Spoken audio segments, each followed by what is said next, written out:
말씀은 역대하 25장입니다.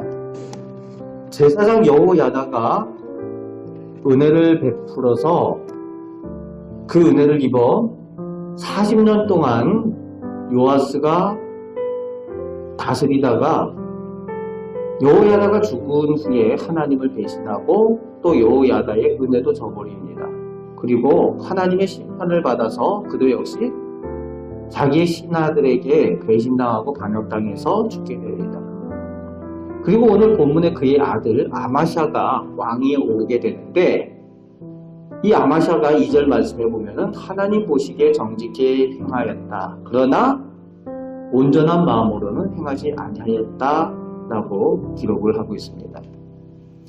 정체가 불분명하다는 거예요. 믿는 사람인지 안 믿는 사람인지. 계산적인 신앙을 가지고 있는 사람이라는 얘기를 하고 있는 겁니다. 보이는 것에 좌우되는 믿음을 이야기합니다. 그래서 하나님과의 그 관계가 없고 하나님 앞에서 정직한 모습으로 행하긴 하는데 하나님을 찾지 않는 사람이에요. 형식적인 그런 신앙을 가지고 있는 사람이라는 표현을 쓰고 있는 겁니다. 그래도 하나님께서 그에게 은혜를 베푸심으로 국가가 굳게 서고 또 자기 아버지를 배신해서 죽인 신하들을 죽일 수 있는 그런 힘을 가지게 됩니다. 그런데 이제 왕의 이미지가 있잖아요. 하나님을 믿는 하나님의 백성 유다 왕이라는 이미지가 있으니까 그 신하들을 죽이는데 그 자녀들은 죽이지 않습니다. 율법을 따라서 왕이 그래도 하나님의 말씀을 따라서 행한다라는 그런 외형적인 것을 지키기 위해서 모세 율법을 따라서 그 배신한 신하들은 죽이되 그 자녀들은 죽이지 않는다라는 내용이 나오고 있습니다. 실리를 취하고 있는 거죠. 왕이 하나님의 법을 지킨다라는 그런 모습을 보여주고 있는 겁니다.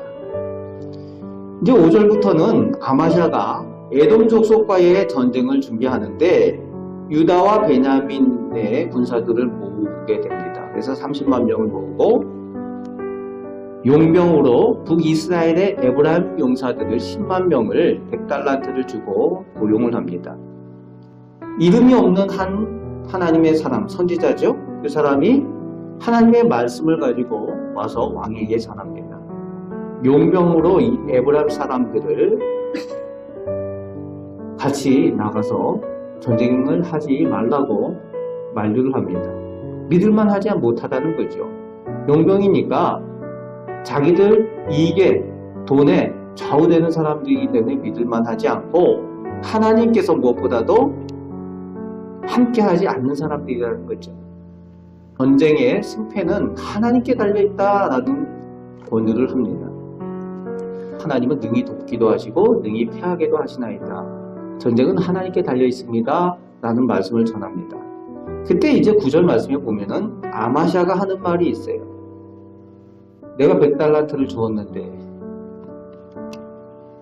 많은 돈을 주고 용병을 고용을 했는데 그 사람들 돌려보내면은 난 손해나는 거 아니냐 이거죠.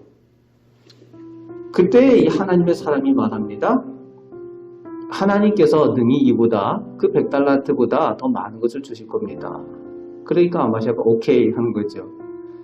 하나님께서 이기게 하시고 패하게 하시는 전쟁을 행하시는 하나님이시다는 것을 그것에 대한 관심이 있는 것이 아니라 자기가 얻을 신리에 관심이 있는 이 아마샤의 모습을 볼 수가 있는 겁니다.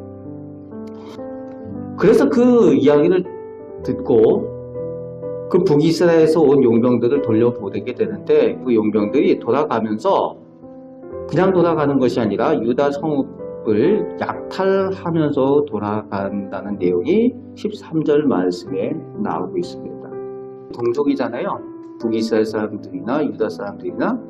그런데 용병으로 사용되지 못하니까 돌아가면서 유다 성읍을 약탈하면서 돌아갔다. 그런 사람들이라는 거죠. 그런 사람들과 같이 전쟁을 나가지 않은 것이 잘한 거죠. 어쨌든 그들이 돌아가고 나서 하나님의 말씀에 대해서 계산적으로 순종을 했든지 어쨌든지 이 아마샤가 순종함으로 인해서 에돔과의 전쟁에 나아가 승리를 하게 됩니다. 그런데 문제는 승리한 후에 꼭 문제가 생기는 거죠. 전쟁에서 승리하고 나면은 교만해지는 거예요. 하나님께서 이기게 하셨다라는 그 생각이 아니라 내가 싸움을 잘해서 내가 능력이 있어서 이겼다라는 그런 교만이 생기는 거죠. 돌아오게 될 때에 그 교만함을 가지고 에돔의 우상들을 가지고 와서 하나님을 잊고 그 에돔 우상들에게 절을 하는 겁니다. 그때 하나님의 선지자가 와서 경고를 하죠. 자기 백성도 못 지키는 그 에돔 사람의 우상을 가지고 와서 그것에게 절합니까? 우습지 않습니까? 라는 그런 경고의 말씀을 전하는데 그 경고의 말씀을 전하는 중에 이 아마샤가 말하는 거죠. 그만해. 맞으려고 그러냐? 왕이 이전에는 하나님의 말씀을 들었는데 이제는 전쟁에서 이기고 나니까 기세가 등등해져서 하나님의 말씀에 귀를 기울이지 않습니다. 그러니까 그 선지자가 이제 말을 그만하면서 하는 얘기가 하나님께서 버리셨습니다 라는 얘기를 하는데 더 이상 들릴 리가 없죠. 그리고 17절 말씀에 이 유다와 아마샤가 전쟁에서 이기고 나니까 자기 실력으로 이겼다라는 그 기세 등등함이 있는 거죠. 그러니까 이제 북이스라엘의 왕 요아스에게 도발을 하는 거예요. 와서 한판 붙자. 오늘 본문에 대면하자 이렇게 되어져 있는데 와서 한판 붙자 이렇게 하니까 요아스가 볼 때는 요아스가 왕이 된 지 오래됐거든요. 그리고 능력도 있고 북이스라엘 군대가 강대한 군대가 있는데 보니까 그 아마샤가 하는 모습이 참 무섭거든요. 그러니까 레바논 백향목, 레바논 가시나무라는 그런 비유를 써서 경고를 합니다. 그러지 마라. 집에나 쓰라. 왜 나와서 죽으려고 그러느냐. 이렇게 경고를 합니다. 그런데 아마샤가 20절 말씀에 보면 듣지 않습니다. 그런데 그 이유가 하나님으로 말미암은 것이라 말씀하여 주고 있습니다.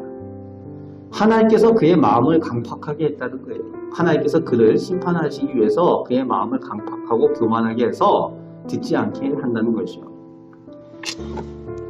그래서 이 북이스라엘과 유다가 싸우게 되는데 역시 요아스 앞에서 이 아마샤, 남유다가 패하게 됩니다.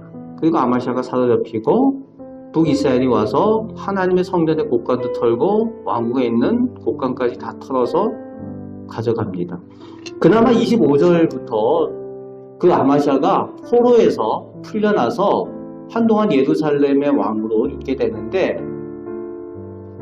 그럼에도 불구하고 그의 최후는 그가 하나님을 배신한 것처럼 그도 역시 배신을 당해서 라이스로 도망갔다가 그곳에서 죽임을 당했다라고 되어져 있습니다. 그리고 마지막 절에 그의 시체를 실어다가 그의 조상들과 함께 유다 성읍에 장사하였다. 유다 왕이잖아요. 그런데 왕들과 함께 왕의 묘실에 장사하였다라는 내용이 나오지 않고 그냥 유다 성읍에 가져다가 장사하였다라고 되어져 있습니다. 역시 하나님을 배반하고 하나님께 인정받지 못한 왕의 모습이라는 것을 결론으로 기록을 하고 있습니다. 오늘 본문을 통해서 이 아마샤를 통해서 우리가 돌아봐야 되는 모습은 우리의 믿음이 하나님을 전심으로 온전히 믿고 신뢰하는 믿음이어야 한다는 거예요. 보이는 것에 좌우되는 신앙이나 기관적인 신앙이 아니라 하나님께서 우리의 주가 되신다라는 하나님의 주권을 온전히 인정하는 그런 믿음을 가지게 될 때에 하나님께서 우리의 편이 되시고 우리의 능력이 되시고 우리에게 은혜를 베풀어 주신다는 겁니다. 그러기 위해서는 우리가 어떠한 상황이든지 하나님 앞에 늘 겸손함으로 하나님 앞에 구하는 그런 믿음의 사람들 되어져야 됩니다. 그럴 때 하나님의 은혜를 누리게 되고 하나님께서 베풀어 주시는 그 복을 누리게 될 줄로 믿습니다. 하나님 앞에 온전한 신앙, 전심으로 하나님을 찾는 그 신앙을 가지고 하나님의 은혜를 누리는 우리 성도들과 우리 가정, 우리 자녀들, 우리 교회 저희가 되기를 주님의 말씀으로 축복합니다. 아멘. 하나님, 오늘도 하나님과 동행하길 원합니다. 하나님께서 기뻐하시는 모습으로 오늘도 살아가길 원합니다. 하나님께 인정받는 저희들 되게 하여 주옵소서. 맡겨진 사명을 성실히 감당함으로 더욱 하나님께 인정받는 저희들 신앙과 저희들 삶이 되게 하여 주옵소서. 저희를 통하여 하나님 영광 받으시고 하나님 저희의 기도를 하나님께서 좋은 것들로 응답하여 주옵소서. 감사드립니다. 예수 그리스도의 이름으로 기도합나이다. 아멘.